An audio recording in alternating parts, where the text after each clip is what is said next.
এবার কদিন ছুটি। মন্দাক্রান্ত সেনের লেখা অতিথি নিবাস। এবার কদিন ছুটি। গতবার বড় তাড়াতাড়ি ভেঙে চলে গিয়েছিলে সমুদ্র বালিতে গড়া বাড়ি। জোয়ারও পিছিয়ে গেল, বেলাভূমি অনন্ত ভাটায় তোমার আশার চাঁদ গুনে গুনে প্রহর কাটায়।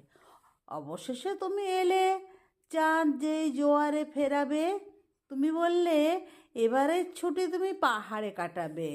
পাহাড়ের জলবায়ু বলো ঠিক কত উষ্ণ চাও। চক্রবাল ছিঁড়ে দিচ্ছি, দিগন্তের ওপারে তাকাও। বলো কত দূরে যাবে, এনেছ কতটা অবকাশ। ছোট নাগপুর হব না শিখরে ছোঁয়াবো আকাশ। শহরে কেমন ভিড়, ওখানে তোমার চারপাশে প্রতিদিন পরিচিত পথেরা পুরনো হয়ে আসে। তাই ছুটে ছুটে আসা এই আকাঙ্ক্ষিত ছুটি। কখনো সমুদ্র আর কখনো পাহাড় হয়ে উঠি তোমার জন্যেই শুধু। ওই ক্লান্ত নিঃশ্বাসের কালো সমুদ্রের বুকে রাখো।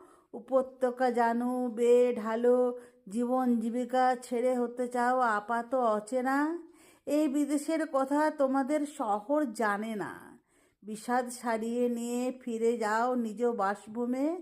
আবার যখন আসবে আগামী ছুটির মরশুমে, তখন কি চাইবে বলো। অন্য কোনো প্রিয় পর্যটন, সহজ কিশোরী নদী, গভীর চোখের মতো বন। তোরই জন্য আজীবন হয়ে আছে পৃথিবী আকাশ। তবু তোর গৃহ নই, আমি তোর অতিথি নিবাস।